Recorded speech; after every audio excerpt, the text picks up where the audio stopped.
So I'm here with Father Jeffrey Kirby, and we're discussing his book, Real Religion, How to Avoid False Faith and Worship God in Spirit and Truth. Father Jeffrey Kirby, welcome to the Way of Beauty podcast. Thank you. It's good to be back. Yes. Yeah, we were just saying it probably over a year since we've spoken.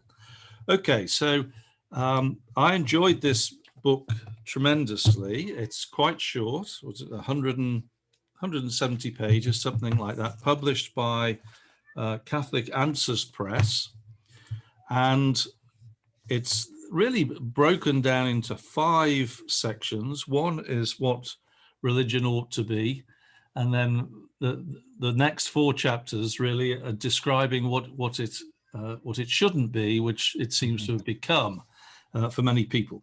So why don't you just describe in your own words what your thinking was behind the writing of this book, Yes.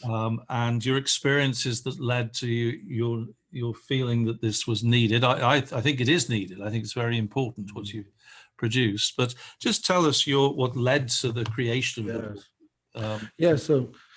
So thank you. I think that, I've been a priest now for almost 14 years. And through the duration of my priestly ministry, there have just been so many different situations or encounters where oftentimes people have proposed things for worship or about religion or religious observance, ideas about God even. And oftentimes, because they're so momentary or in passing situations or because I'm just completely caught off guard by the person's claim or assertion, that I was never satisfied with the explanation I was able to give. And over the course of time, it was always in the back of my mind over the past couple of years, I need to just sit down, make the time to come up with a digestible, easy to read understanding of what I'm trying to say. Like, why am I getting frustrated, or why am I shocked, or why am I sometimes unable to speak, even because I don't even know where to start in terms of what the person has said.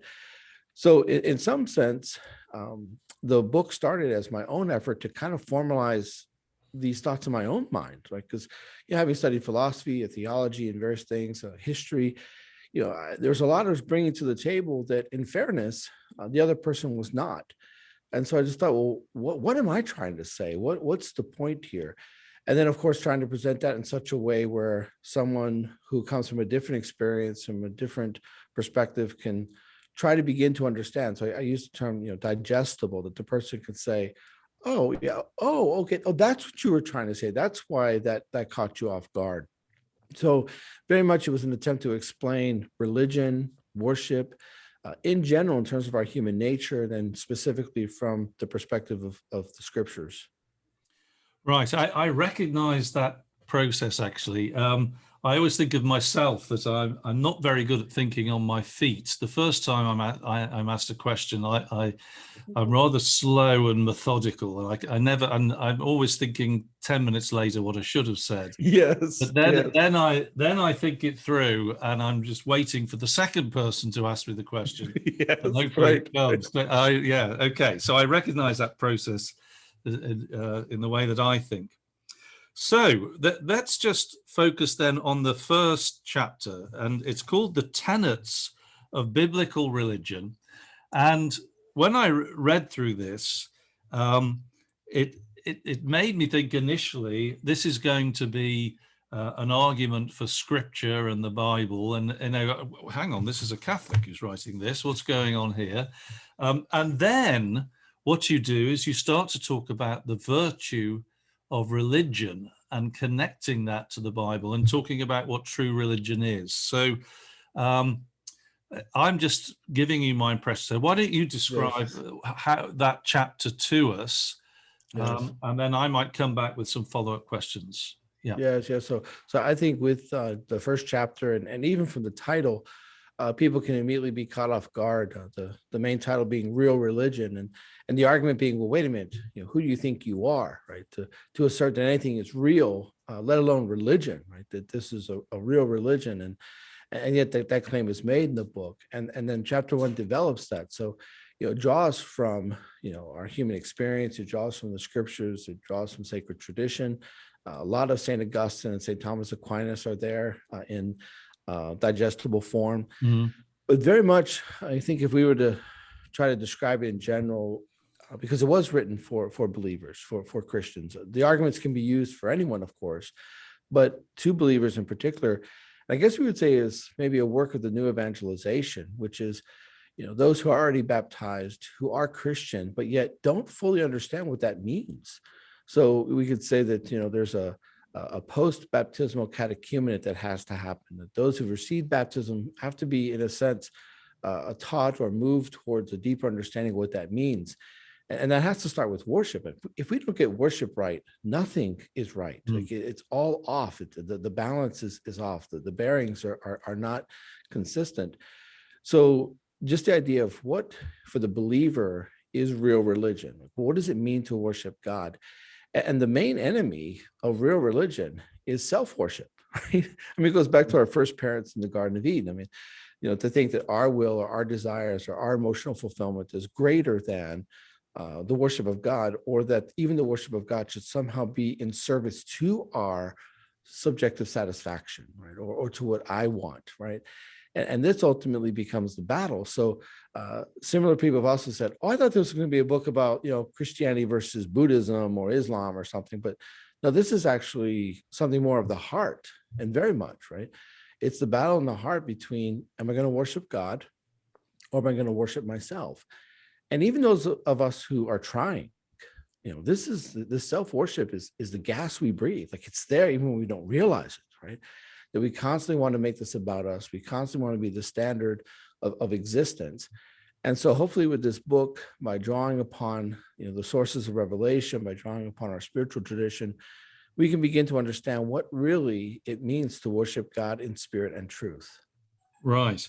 The thing that occurred to me as you were speaking is that what you're describing is not so much the denial of the existence of God, or even his power or his omnipotence, in principle, but it's an inversion of the hierarchy of being. It's saying that he exists, he can do all these things, but he's there to serve me. Right. Yes. Yes. It's having the best handyman ever. Like Yeah. I call it one place the divine or the life coach from on high, right? That this all powerful God. Okay, fine, sure.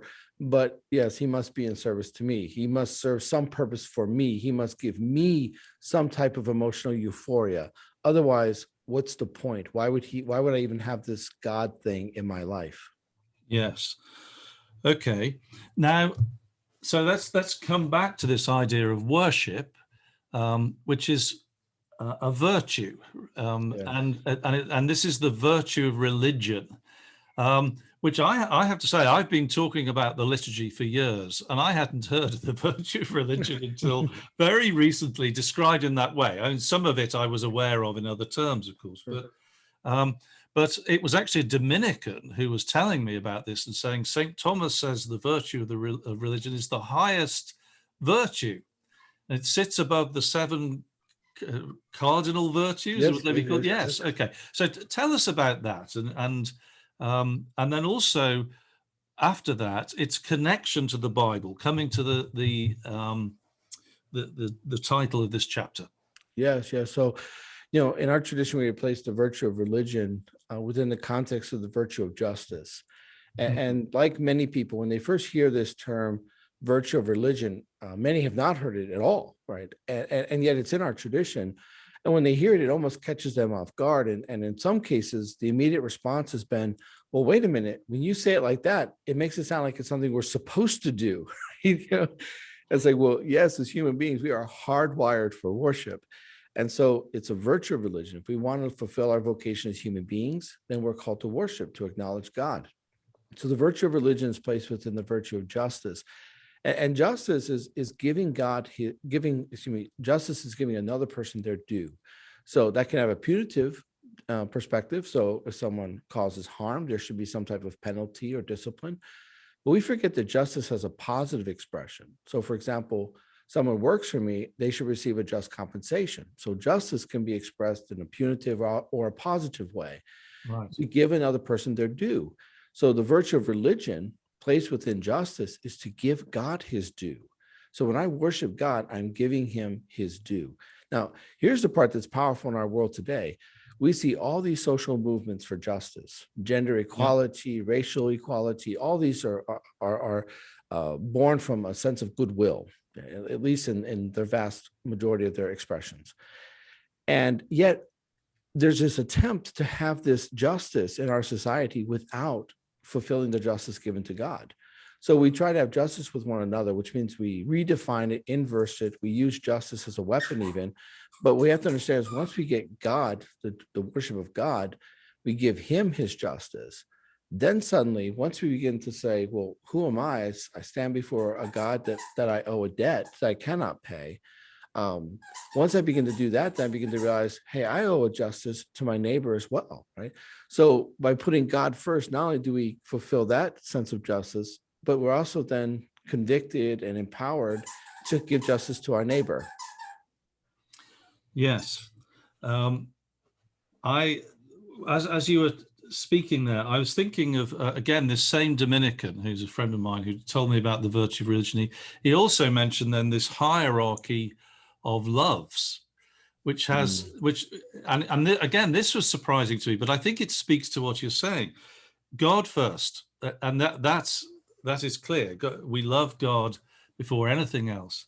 Then self, then neighbor, and then our bodies. In other words, our sort of temporal needs, as distinct from the needs of the whole person, shall we say, it includes the spiritual.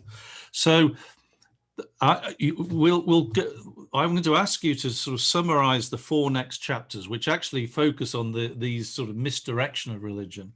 Yeah. But I'm going to say that the paradox here is that if you want these things for yourself, we get these in greater abundance in the terms that we desire them, in the terms that everybody desires them, by putting God first. So it really is a case of seek ye first the kingdom of God, and all these things will be added to you. And it's legitimate to want to be happy. It's legitimate to want justice. To have you describe the person who had this sort of pattern of living that, he had his prayer life, he went to the gym, he had nutrition. All that is great, actually, but it has to be ordered to the highest good. And then everything just it's an overwhelming, overflowing fountain of goodness that just comes onto us. So but I'd just like you to react to what I've said, just correctly. I made any mistakes, but then let's go through the 4 next the 4 chapters in the light of that, if that's correct. Yes, absolutely. I think you've gotten it spot on, and it comes back to as you described, putting the things of God first. Seek ye first the kingdom of God, and not using God in order to get some temporal blessing. So Teresa of Avila says that we worship the God of consolation, not the consolations of God. So you have to be careful that the effect doesn't become the object of worship. Yeah. So, if I, follow God, if I worship God, I obey God, then I can receive these blessings. Well, I want these blessings. I'm just going to use God, almost like ripping the heart out of worship, in order to use even worship, a transcendental act, in a utilitarian way. This is what I want. What's the bottom line? And that becomes, again, just self-worship, because in the end, it has very little to do with God, if anything, or transcendence, or desire for love. And it becomes just about me, right? This type, again, self-worship. So let's go to the first, or the second chapter, the one after you set out in the first, this highest, the pinnacle of virtue, which is virtue of religion. And then you say, the next chapter is called When Religion Becomes Sentiment. Yes. And so tell me about that. I'm British, and we're all stiff upper lip, and basically my temperament is not to be inclined in that way naturally, I think, but nevertheless, I'd probably chase wrong sentiment some of the time. So speak to that title, When Religion Becomes Sentiment. Yeah. So first, I want to start by saying that, you know, our tradition is not opposed to the emotions or to sentiment, not at all. In fact, Yeah. properly ordered, it can actually be very vibrant. It could lead to great creativity, to an empowerment of virtue. It can allow us to persevere in goodness. So, you know, emotion, sentiment of itself is not an enemy, not at all. Yeah. It's just when we turn it into this pseudo God, where suddenly everything becomes sentiment. Like, for example, I tell a story of one person who heard from everyone, oh, went to confession. Oh, I felt like just such a weight taken off my chest and so on. Well, when they went to confession, they didn't have that emotional experience. And their conclusion was, what's the point? Right? If I don't feel better, if I don't somehow have this euphoria, then why would I do that? So the objective reality, because your sins are removed, right? But I don't feel it. What's the point, right? This is when we start hitting difficulty, when again, the sentiment becomes the standard, you know, rather than, you know, in some aspects, the reward, right? Which we can't expect. So I wanted to start with that you know, sentiment is not an enemy. In fact, we would say in our tradition that sentiment or the emotions, like they have no moral identity. Right? They assume this moral status depending on what we do with them, right? So if I have anger, I can use it in a great way. I can use it for justice. I can use it for greater charity. I can use it for even selfless charity. Or I can use that anger in order to be belligerent or impatient or unkind, right? That anger of itself has no moral status. It's what I do with it. And again, the positive emotions, we love it. I love euphoria. I love feeling great. I love when I do good and I feel good. Good. Yeah. But when the feeling good becomes the standard of doing good, especially in terms of worship, then we have problems, because what then are we ultimately worshiping? Is it really God, or are we just looking for that next emotional high? Yeah. I heard someone in another context say they were classifying people in relationships, actually, sort of people relating to each other. And they were saying that some people will do good in order to feel good, and others need to feel good in order to do good. And my feeling is that that if we do good, including confession, ultimately we will feel better. There is a happiness on offer, but it's not this sort of superficial cause and effect that is akin to taking a pill or something like that, or having a drink. Yes. It's something that works more deeply and more permanently, I would say, if it's maintained. But it's not. If I'm seeking a superficial or a temporary sort of happiness, I might be disappointed. I might not be, but I do what's right regardless, when I believe that reward is there ultimately, I would say. Yes, absolutely. And I think too, like, you know, in terms of worship, or when it comes to, you know, giving what St. Paul calls the obedience of faith, you know, if we just make it about our sentiment, there are going to be times in our life when we just don't feel like it. Yeah. Like, just, you know, the emotional response is just not there. And the danger is that we can say, well, then I'm not going to do it. But if we look at our spiritual tradition, the purgative way, which is precisely when the emotions are not consoled, that the purgative way is one of the fastest way to grow in the spiritual life, when we're actually purified by our self-love, by God's grace. And that happens by the removal of all these consolations, right?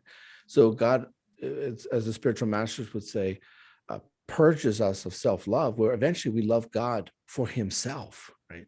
So there's no benefit, right, to worshiping God other than the fact that he is God and I love him. So ultimately, like in this life, as we try to do that, and again, the emotions are wonderful, but there will be times when they're just not there. And the danger is that once we don't feel like it, then do we stop? Do we stop serving the poor because we don't get that, you know, warm feeling? Do we stop praying because we don't feel that consolation? So, you know, we have to just be very cautious. The sentiments are can be a blessing. They're not an enemy, but they cannot be the standard of what we are doing or how we are loving, or certainly how we worship. I thought I'd describe. I don't know how much of this I've told you in the past. What led to my conversion, actually. So this is over 30 years ago now. So I was drawn in. I met someone who offered me a set of exercises. I didn't even know they were spiritual exercise. I was an atheist, but basically I wanted to be an artist. And he said, I think I can show you a way to be an artist. And he said, the catch here is that it is spiritual. It involves you praying. And I'd seen the effect this has had on other people. So I thought I'll do it. So my motivation was exactly what you're saying it shouldn't have been. Okay. But the things that he gave me to do were all participating in this higher end and ultimately led to my worship of God. And what happened to me was that I was drawn in by this, but very quickly I realized that the means was the end, that it was the greatest reward. And he didn't hide that from me once we got going. You know, he said that this, we learn to rely on God. And what he said to me was, even if you become an artist in the future, unless you're relying on God for this, that's not going to make you happy. You need it. What's going to make you happy is living in today, and it's this journey that with God's help that is the source of happiness. So he very quickly introduced these ideas to me, even as an atheist.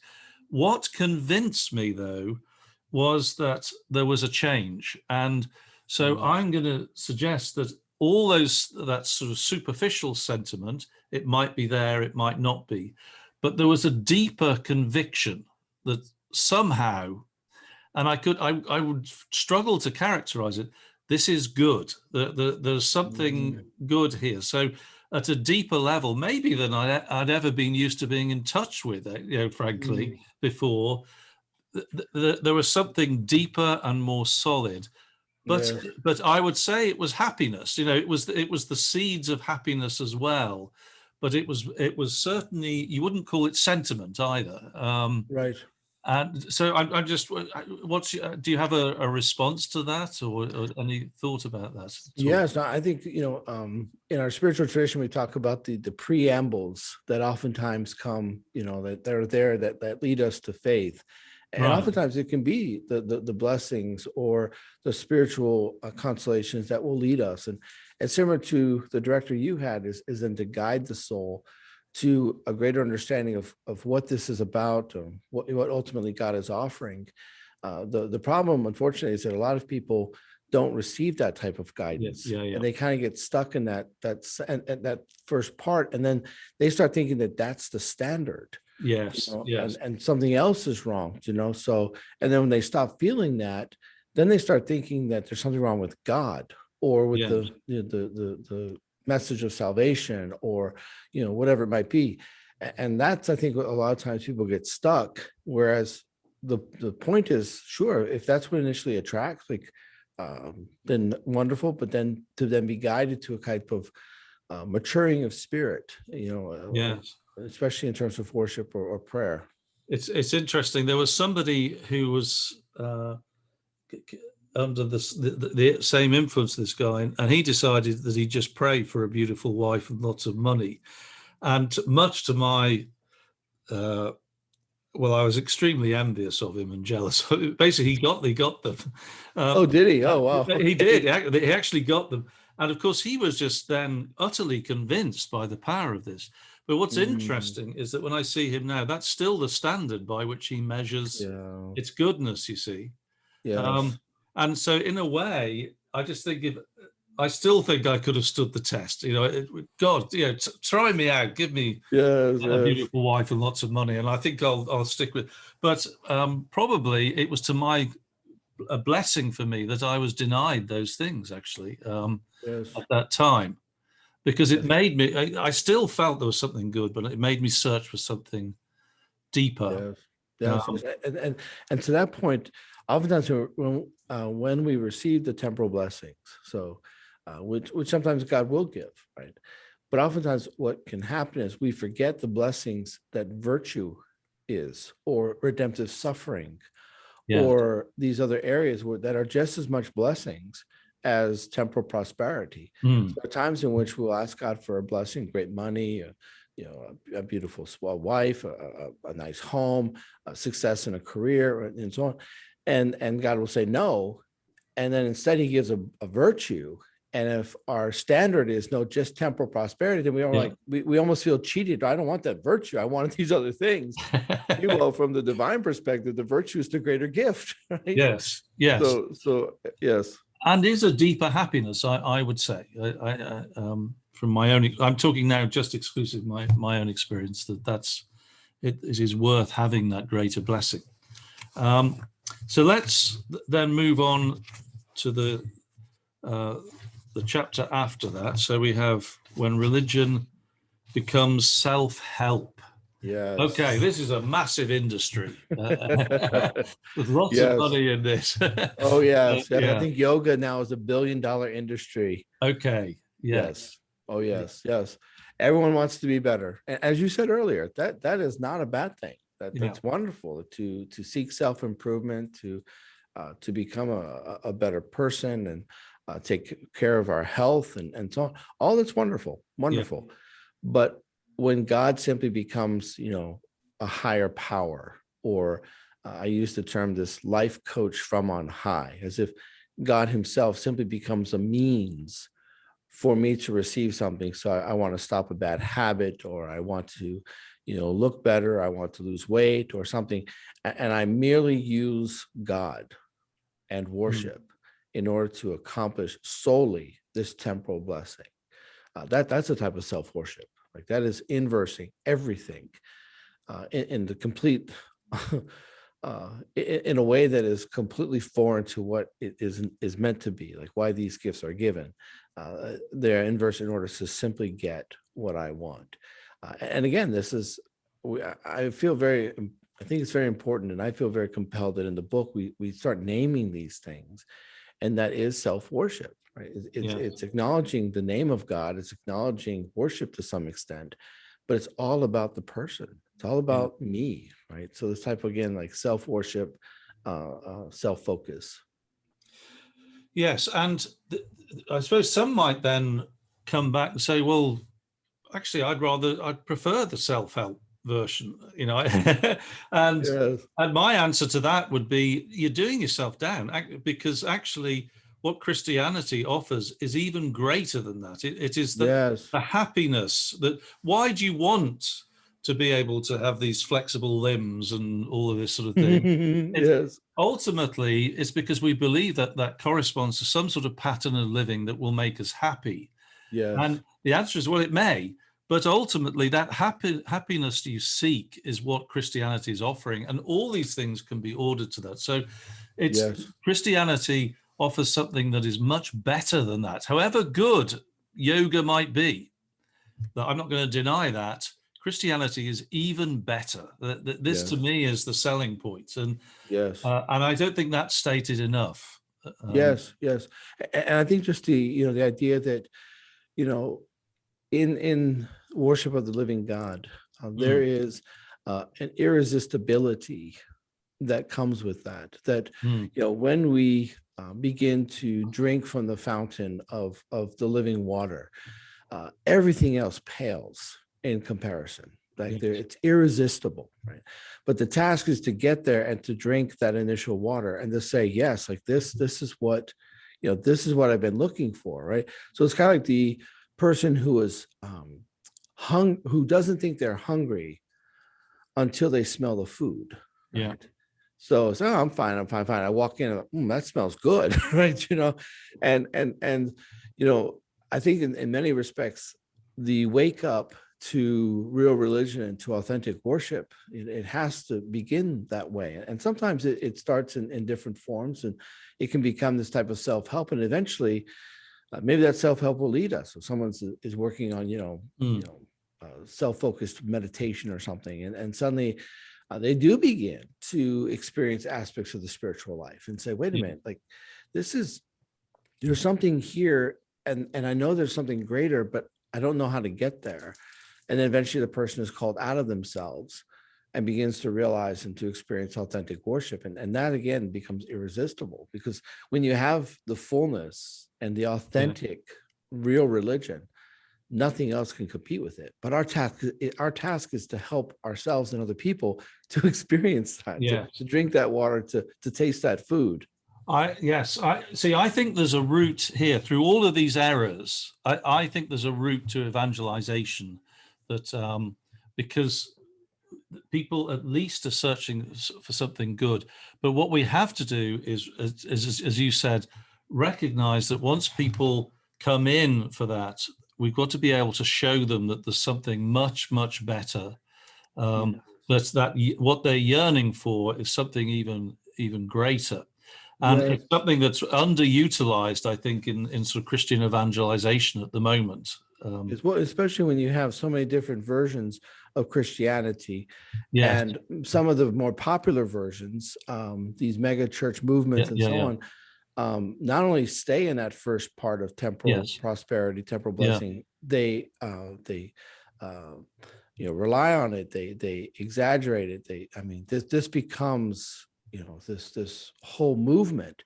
So when someone thinks of Christianity, they're more inclined to think of a health and wealth gospel preacher, supposed gospel preacher, than the basic Christian message of carrying a cross, forgiving our neighbors, serving the poor, and praying, right?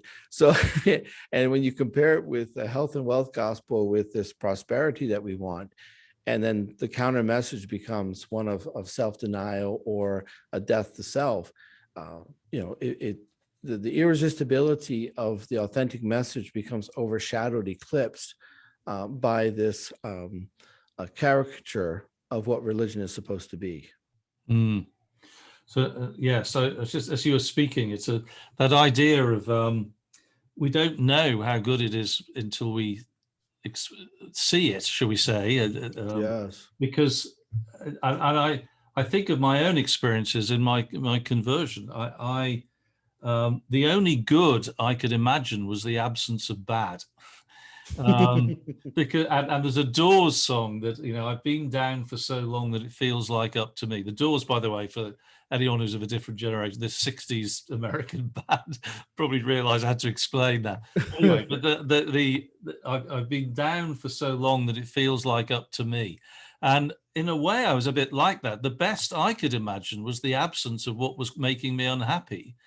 The idea that there's something that is good in itself that can go beyond that, I couldn't imagine that at Mm. all. And I only get insights into that through the faith. This is what's opened my eyes to what is on offer here that is so good, and yet it's the biggest secret we have, it seems, sadly. Yes. Yes. And you can imagine that, this was the message that was given to the early Christians, Yeah. the message that led them to the ability to sing while they're about to be eaten by lions. Well, I You know. know, Yes. so you Yeah. can just imagine like the height of fear and anxiety or abandonment, and yet in that moment, not simply to endure, but to be more than conquerors, as St. Paul says, and to sing, right, Yes. in the face of lions. Like what gives that type of fortitude or that type of spirit? And it's tapping into that irresistibility of God, to know that this life will lead to eternal happiness. This Yeah. life, all that we have done, all that we have sought to do, is preparing us for an even greater homeland that we will be able to participate in. And so it's both appreciating the here and now, but also knowing that there's Mm. an eternity that awaits us. And that hope in the future is a consolation in the present, which is deep. I would say it's very deep, as you describe. Okay, when religion becomes a commodity, tell us about Yes. that. Okay. Yes. Yes. Oh my goodness. The opening story of that has really provoked Yeah. several people have reached out about that opening story, about the young couple that they came to see me, and they have this whole list of questions, and they were new in the area, and I just thought, oh, okay, they're kind of curious in terms of what our parish life looks like and so on. And I realized halfway through that I was being interviewed, right? To see whether or not our community measured up to what they want. Do our services or our programs measure up to what they want, right? And regrettably, there were no questions about discipleship or orthodox preaching or the spiritual life. It was all, Do you have this kids program? Do you have this family program? Do you provide this? It was all about the social. It was all about, again, this type of commodity of human needs, and no sense of we should be looking for our place of worship as a place of prayer, of right preaching, of spirituality, of theological worldview, and so on. None of that was there. None of that, and again, this becomes a commodity. Does this message, does the call to real religion measure up to what I need or what I want, right? And of course, the height of this is the prosperity gospel that I was mentioning. The health and wealth gospel. That if you worship God, if you have the right faith, which I think is so spiritually irresponsible for anyone to preach or teach, right? That somehow God's blessings are contingent upon our faith, right? Especially when it comes to physical healing or well-being. But we hear this, right? It's very popular. These people are very popular, right? This prosperity gospel, health and wealth gospel, and a kind of pseudo version of that is this movement of the best version of myself, right? Which definitely has to be kind of dissected. We have to be really careful because, the call to self-worship is seductive, right? I mean, we live in ourselves. We are ourselves, right? So it's like, and we're inclined to it, and oftentimes can find ourselves in aspects of self-worship before we even realize it. And again, shocked even at our own fallenness as we begin to detect indications that, there's more self-worship in our heart than what we thought. Yes, I saw a talk by a diocesan. Oh gosh, the name, the people who get rid of possession. Oh, exorcists. Yeah, like the word was yeah. So, and it was very interesting. This was a guy, not a traditionalist, not normally the sort of priest that I would be going to hear, but he just said he'd ended up in this and was talking in a very matter-of-fact way about what he'd seen and experienced during the exorcisms and the reality of possession and the devil, and no doubt about this in his mind whatsoever. And he was very sort of somber stories, really. And I asked him the question, why would anyone be attracted to this? What given this is the devil who's evil incarnate, should we say? Yeah, right. Why would and what he said is, well, they've lost faith in God to give them what they want. And so they think that the devil can manipulate things to give them what they're seeking. Yes. So it is actually an expression of self-worship. I was really struck by that the first step in that is to try to get God to give me what I want, or to be dependent on that. And again, it's nuanced, isn't it? Because we can ask for things, we want things, and inevitably, part of the time, I'm going to be asking for things that are no good for me. And so we're all. I mean, I imagine we all do that, but ultimately, there's the realization that God knows best, and what I get is good for me. If I'm just giving it my best shot to recognize His place in this. So, I'm very moved in the story you've shared, because for the exorcist to identify that this movement to self-worship was a loss of faith, in terms of God cannot provide, God will not give what I need, or in some cases what I want. And in part of the book I talk about this kind of history of biblical worship.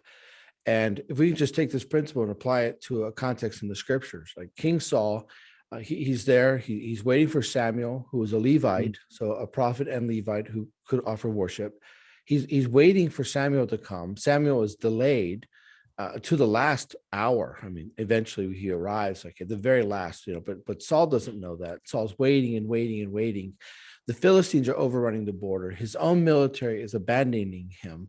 He doesn't know what to do. And so Saul, we would think, is doing the right thing. He begins to offer the worship himself. He offers the sacrifice. He's of the tribe of Benjamin. He's not a priest. He offers the worship. And we can look at that and say, well, but didn't he do the right thing? Because he was trying to worship God, ask God's blessings in the midst of this hardship. But if we put on the biblical perspective, we begin to realize Saul fell into exactly what this exorcist is describing. Saul failed to have the faith. He lost faith that God would come through. Mm. And even as the Philistines are overrunning the border, his military is abandoning him, he's waiting for the prophet. He decides, I'm going to fix this. I will abandon and violate God's ceremonial law. I will do what I need to do. I will do whatever I think is right. And therefore, I'm going to fix this. So it looks like you said the slyness and the kind of a nuance that's there, right? We can look at it and say, but didn't Saul do the right thing? No, right? The right thing would have been to obey and to wait and to Yes. rely on God to reinforce that faith. And of course, what happens? Samuel does arrive at the last hour. It was there. Samuel would have offered the sacrifice. There would have been victory over the Philistines, but Saul gave up on God. We could say he gave up really on himself. And he decides, I'm going to fix this. Right. I think that's what we see in our contemporary world a lot of times, whether it's with the New Age movement or whether it's with the self-help obsession, whether it's with the commodity and this prosperity gospels. I'm going to fix this. I'm going to help God to give me what I want, right? And God can't come through. You can't trust him, so I'm just going to do it myself. And again, when it didn't work for Saul, he lost his kingdom over that.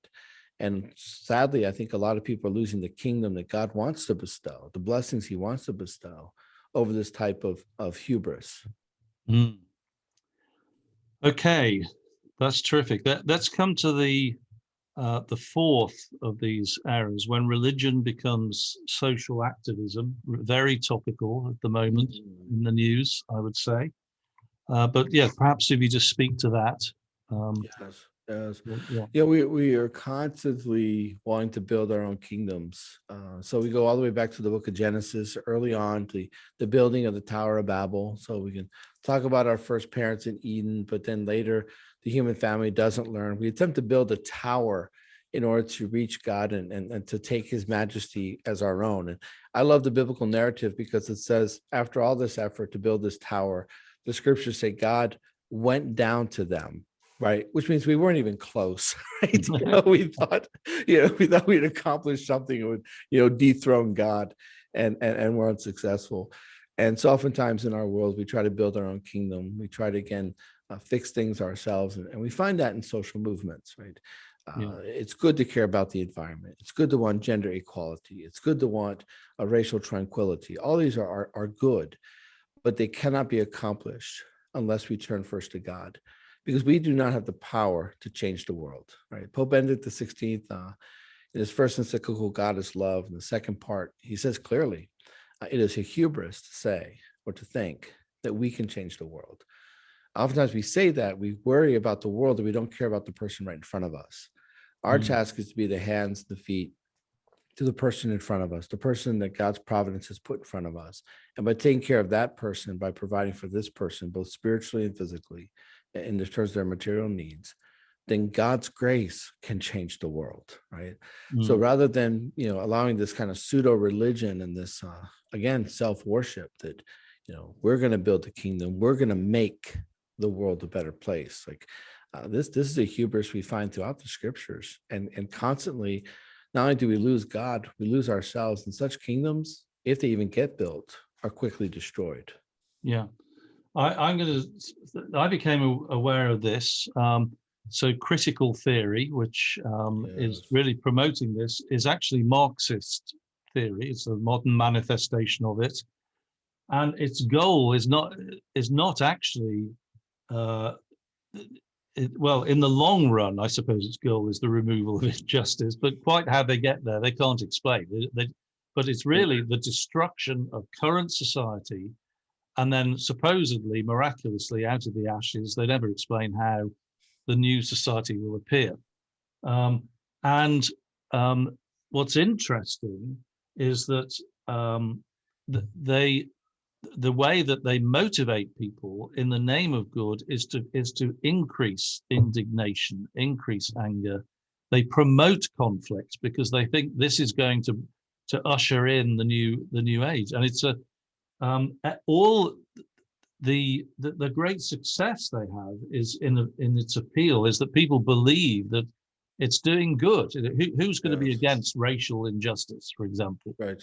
Um, but what is, in a way, I don't, and it's that desire for justice occupies a place in our hearts that can be so deep that if we're not careful, it can displace the love of God. I mean, it's Yes. that Yes. deep. It's a Yes. narrative that's accepted on faith rather than on evidence, really, at Yes. that sort of level. Yes. Very Um, much. and I would say, in some ways, I can excuse, shall we say, the atheists for reaching for this. I don't think they're right, but the danger, I mean, is that, Christians beware. If you Mm. chase this, it's incompatible with the Christian faith, and it will Yeah. somewhere along the way there will be a conflict, and you're going to have to make the choice between that. And that happened to me. I come from Britain, where even the right wing is the left wing, shall we say, and especially from Liverpool, where I come from, it's just all that sort of language is standard. In fact, they were good old-fashioned Marxists. It was all about the class struggle rather than race. But pretty much everybody subscribed to it. Even after my conversion, I didn't feel that I had to reject that. I just felt like I can integrate that. Um, and then it was the realization that actually that this was incompatible. I realized that it was just a lie, and that the means by which they were seeking this was so against the Christian faith that if I pursued it, I would cease to be Christian. Um, and unfortunately, this has infiltrated the Christian churches, including the Catholic Church, I would say, in Yes. many cases, and it is a great danger, I would say. Yes. Yes. And to your point, it ultimately removes God. There's no need for him. We think that we Yes, can do this ourselves, and it violates justice by imposing upon society a corporate exercise of justice. And anytime you speak of a corporate exercise of justice, immediately it's an injustice. yes, You cannot impose it corporately in a communal fashion. I cannot say simply because you belong to a particular race or you don't belong to a particular race, therefore you are a racist or you're a part of the problem, right? And that's a violation of justice. So, as we've been saying throughout our time together, these movements, they inverse the good, right? You can yes, see the seduction, right? yes, And they inverse it in order to appeal to people of goodwill. Because as you say, who would be opposed to racial equality or gender equality? And this is how good people can oftentimes be tricked. And they yeah, find themselves being sympathetic to these movements that are actually very destructive and very hurtful to the common good, but certainly to organized religion and to right worship. I mean, the yes, critical theory hates two things: organized religion and a democratic republic. And these Marxist movements, the critical theory was established in order to enter into, cause needless tension, and ultimately the implosion of democratic republics and organized religion. The irony of this is we see this historically. This yes, is, and to your point is the idea that this will all happen and then from the ashes, this new heavenly, earthly, I should say, earthly kingdom, earthly Jerusalem will ascend, this earthly kingdom of God, which has never happened historically, right? In fact, no. millions have died. Society has been in utter chaos, and oftentimes there's nothing after the ashes. Well, we saw that in the center of Seattle. Was it Chaz or Chad or whatever it was? Yeah, I mean, in those few blocks, they achieved what they said was going to happen. They destroyed everything basically, right, right. and then they sat back, and within a day, they realized that people were coming in and using extortion, using violence, and they had to start imposing some sort of quasi rule of law, which of course was not just; it was unjust or Yes, unjust. And yes, the evidence is it has exactly the opposite effect of what it claims to be, because um, we have to give people freedom and trust in God. And the problem is that the instinct I'm going to suggest is that what I want is I don't just want freedom for myself. I want the government, or I want God, shall we say, to Yes, make other people do what's right as well. I don't yes, want to, and God won't do it, it seems. So let's get the government in there. yes, Um, yes. So we will become God, yeah, right? You know, and this notion of we will divinize the social movement, we will divinize the mm, ideology, we will usurp and demand the homage that no you that is should only be given to God. We will demand that be given to our movement. mm, And if you don't adhere to the movement, then there is severe penalties. This yes, is the movement we're finding, and we see this yes, growing more and more as the West abandons its Christian roots. The fact yes, that these organizations, these movements can find such acceptance, prominent, widespread acceptance, is a real indication of how far we have gone from real religion, where suddenly we are simply worshiping ourselves, and we can, society will even look at these movements and say, well, that makes sense. No, it doesn't. yeah, That does not make sense, yeah, right? So, and yet we find that, and all this, I would argue, is when that social activism becomes religion. Like yes, all the tenets, all the expectations, all the ceremonies that we would normally attribute to religion are imposed by these movements and expected. And if not adhered to, then there are penalties, there are yeah. sufferings. I met someone recently who uh, had always had a respect for the right for life. She had um, actually uh, gone through a conversion, I would say, but for Right. a long time had felt she was Catholic, but had been a radical environmentalist. Mm, And what she said was that environmentalism, in the minds of the left, trumps the right to life, if I can use that phrase, oh, because environmentalism speaks to the peril of the whole human race, whereas the right to life is just the unborn child, which is a smaller group of people.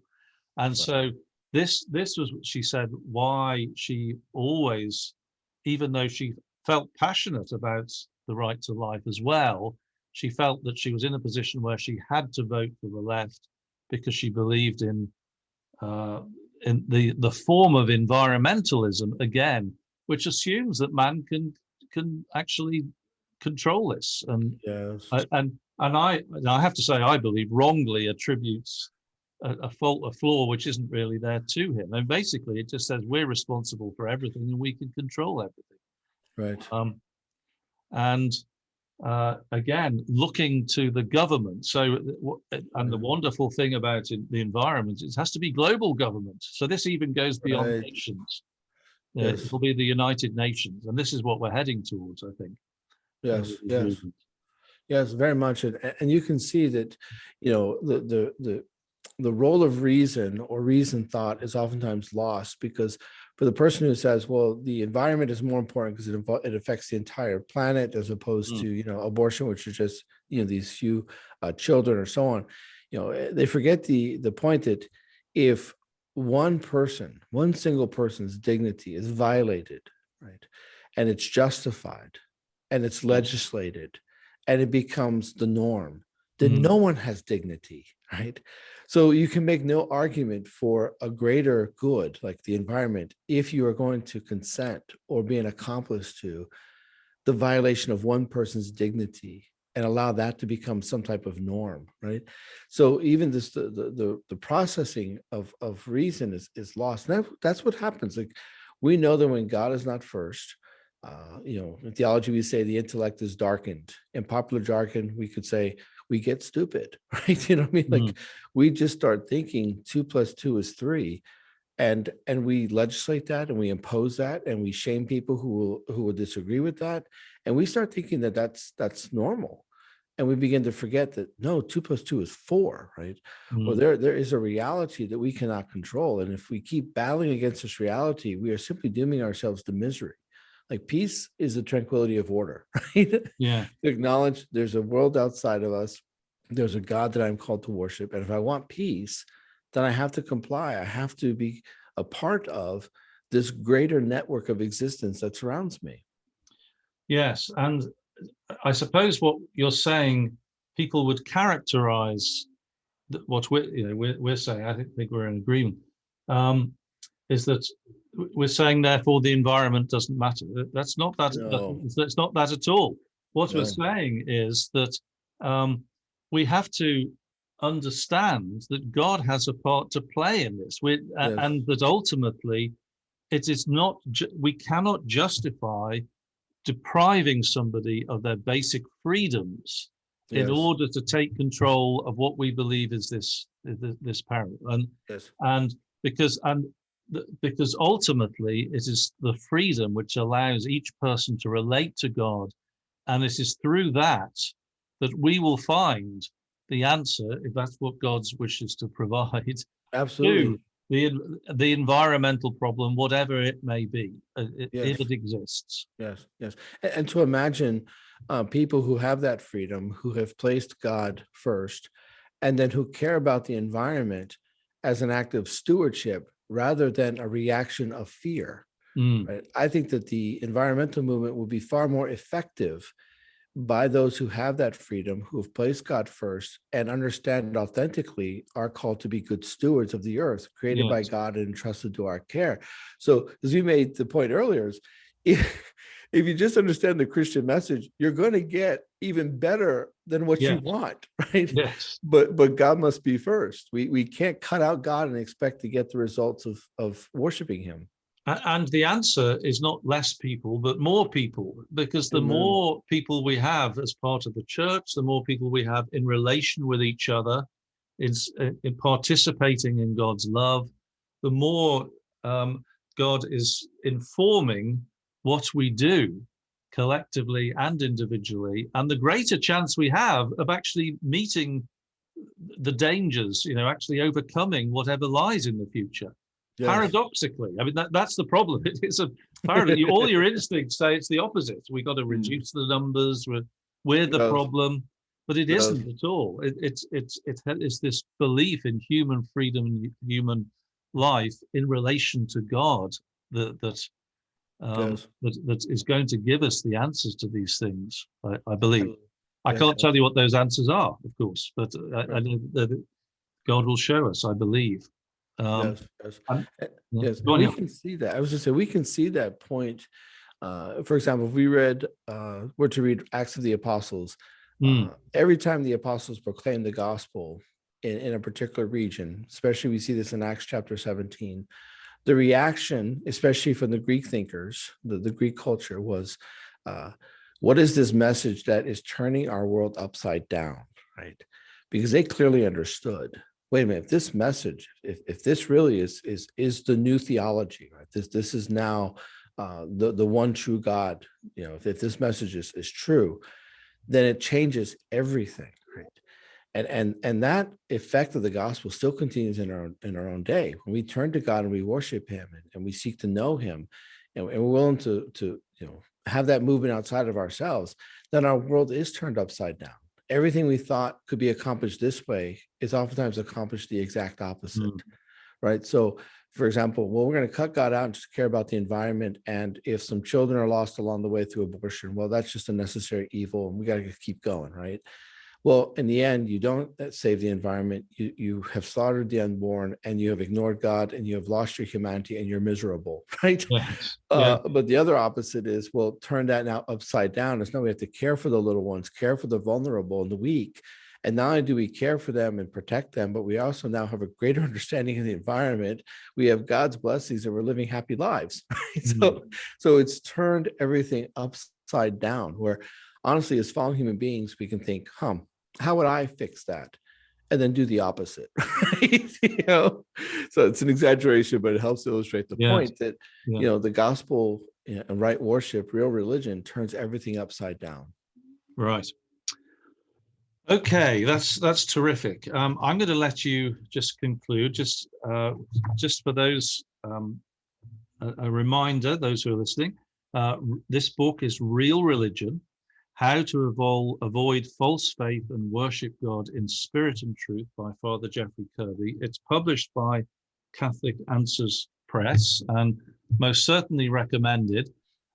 So, Father, again, just summarize this and perhaps finish with the conclusions that you draw in the book, just for the people who are listening now. Yes, I think if I summarize the book best, I would say that it shows how immensely loved we all are by God, that He has revealed Himself to us, has called us to Himself, has shown us how to worship Him. We add nothing to His greatness when we worship. When we worship Him, we simply are fulfilling our own human vocation, understanding the joy and the liberty and the creativity we have as the children of God. And the book seeks to help us understand that right worship, that real religion, so that we can receive these blessings that God desires to give us. And at the end of the day, if we settle for less, or we settle for incomplete versions of real religion, we introduce aspects or um, areas of misery and disappointment, meaninglessness. So we are the children of God, and our task is to turn to Him and receive these blessings. So that would be a quick summary of the book. Yes, and the pinnacle of that is the worship of God. It's in the Mass and the liturgy. Amen. Yeah, Yes. that was what we're made for. Wonderful. Father Jeffrey Kirby, thank you very much indeed for our discussion today. My pleasure. God bless you. Thank you.